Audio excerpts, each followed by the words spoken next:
Good morning, children. Myself, Rashmi Singh. I am your GK teacher of class 3rd. So, this is your course book. The name of your course book is Journal Awareness. And, children, today's our topic is chapter number 20 Space Talk. Hi, I'm Earth. मैं अर्थ हूँ. Your home planet, ये क्या है? आपका home planet है जिस पर आप रहते हैं. I am just one two the 8 planets. जितने भी 8 प्लैनेट्स होते हैं बच्चों, उनमें सबसे बड़ी जो प्लैनेट है वो क्या है? हमारी अर्थ है. डैट ट्रैवल अराउंड द सन, जो सूरज के चारों ओर ट्रैवल करती है, मूव करती है. How does the moon change its shape, एक चंद्रमा अपनी शेप को कैसे चेंज करता है? Good question. The moon travels around me once a month, जो मून होता है वो अर्थ पर एक बार महीने में अर्थ का चक्कर लगाता है.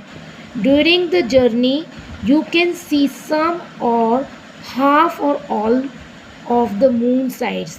आपने पूरे इस मंथ में जब रिवॉल्व करता है मून अर्थ के चारों ओर, तब बच्चों आपने देखा होगा कि मून की कई शेप्स देखी होंगी.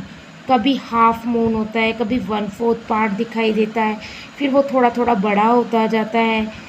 तो इस तरीके से बढ़ते बढ़ते बढ़ते एक दिन फुल मून भी हो जाता है. तो ये बहुत सारी different type of shapes you can see here. New moon, crescent, waxing, half moon, waxing, gibbous waxing, full moon, gibbous waning, half moon waning, and crescent waning. These are the different type of the phases of the moon. Do you know that the moon doesn't have its own light? क्या बच्चों आप जानती हो कि चंद्रमा की खुद की रोशनी नहीं होती है. It takes light from the sun to shine at night. रात को चमकने के लिए यह सन से लाइट लेता है. A planet shares it's name with a metal, एक ऐसा प्लैनेट जिसका नेम मेटल के नाम से शेयर करके लिखा गया है. Can you name it? आप बता सकते हैं उसका नाम क्या है? It's name is mercury. उसका नाम है mercury. So children, the diameter of the earth का जो डायमीटर होता है, व्यास होता है बच्चों, वो होता है 12,700 किलोमीटर. लार्जेस्ट प्लेनेट, सभी प्लेनेटों में सबसे बड़ा तो अर्थ होता है, लेकिन बड़ा जो प्लेनेट होता है वो कौन सा होता है? Jupiter. Dwarf planet Pluto. Dwarf means होता है छोटा, बोना, वामन अवतार जैसा. छोटा जो प्लेनेट होता है उसे बोलते हैं Pluto. Planet close to the sun, सूरज के बिल्कुल नज़दीक वाला जो प्लैनेट होता है वो कहलाता है Mercury. First man to go into space, पहला व्यक्ति जो स्पेस में गया था उसका नाम था बच्चों यूरी गागरिन फ्रॉम रशिया. ये कहाँ से बिलोंग करते थे? रशिया से. And this is the pic of Yuri Gagarin. The planet Jupiter is big enough to hold over 1300 earths on it.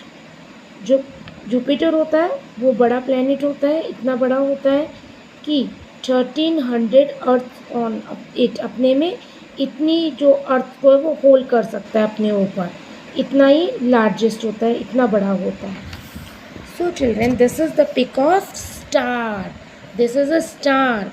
It is a heavenly body which shines by itself, जो कि अपने आप ही चमकता है. Twinkle because of the presence of dust particle in the atmosphere. ये क्यों चमकता है? क्योंकि डस्ट के जो पार्टिकल्स होते हैं, जो धूल के कण होते हैं, वो हमारे एटमोसफियर में होते हैं, उनके कारण ये शाइन करता है. This is a rocket. You can see here the pic of rocket. This is a rocket. It is a vehicle use to travel in outer space. Rocket वो साधन होता है जिसके द्वारा हम अंतरिक्ष में ट्रैवल कर सकते हैं. It is tube like in shape. इसकी जो शेप होती है वो सिलेंड्रिकल होती है, ट्यूब के जैसी होती है. It contains fuel inside it. इसके अंदर की तरफ ईंधन रहता है। As the fuel is burn, जैसे ही फ्यूल जलता है, hot gases shoot out of the tail forcefully pushing the rocket upwards. इससे क्या होता है, जैसे ही इसके अंदर जो फ्यूल होता है वो जलना स्टार्ट होता है तो इसका जो टेल वाला पार्ट होता है वहाँ से धुआं बाहर आता है, गैसेस निकलती हैं और उन गैसेस के कारण ये आगे की तरफ पुश करता हुआ ऊपर बढ़ता है। कहाँ? स्पेस की तरफ। Next, this is the pic of moon. It is a natural satellite. ये है हमारी पृथ्वी का प्राकृतिक उपग्रह है। Heavenly body that revolves around the earth man in a regular manner, जो कि लगातार नियमित रूप से अर्थ के चारों ओर रिवॉल्व करता है। He is an astronomer. He studied about the stars and planets. ये एस्ट्रोनॉमर है यानी कि खगोल शास्त्री, जो कि तारों और ग्रहों का अध्ययन करते हैं। The satellites made by man are called artificial satellite. ऐसे सैटेलाइट्स जिनको ह्यूमन बनाते हैं उन्हें हम आर्टिफिशियल सैटेलाइट्स कहते हैं। कृत्रिम सैटेलाइट्स या कृत्रिम उपग्रह भी कहा जाता है। They are set into a fixed orbit. जो हमारी ऑर्बिट होती है, फिक्स्ड जो चक्कर होते हैं, उसमें वो क्या होते हैं? सेट रहते हैं। With the help of rockets की मदद से इन्हें सेट किया जाता है। They also revolve around the earth like the moon. और ये मून के समान ही अर्थ के चारों ओर रिवॉल्व करते हैं। The earth completes one revolutions around the sun in about 365 days. Earth को अपना एक चक्कर पूरा करने के लिए सन के चारों ओर अर्थ कंप्लीट्स इस वन रिवोल्यूशन, जो पूरा एक चक्कर होता है उसको पूरा करने में 365 डेज का टाइम लगता है। The star nearest to earth, earth के सबसे नज़दीक का जो स्टार होता है, तारा, वो कहलाता है sun. First satellite launched by India, Aryabhata. पहला सैटेलाइट जो इंडिया के द्वारा लॉन्च किया था उसका नाम था Aryabhata.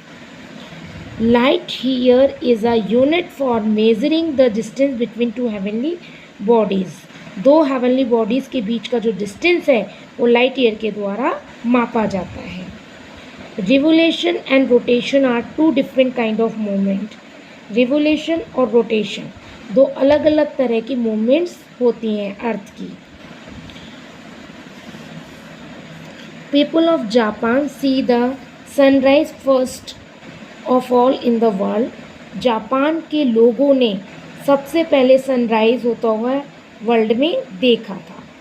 So children, today's our chapter is stopped here and I hope you will be understand this chapter in well manner. So next video children, we will meet with next new chapter. Till then, bye bye, have a nice day, thank you so much.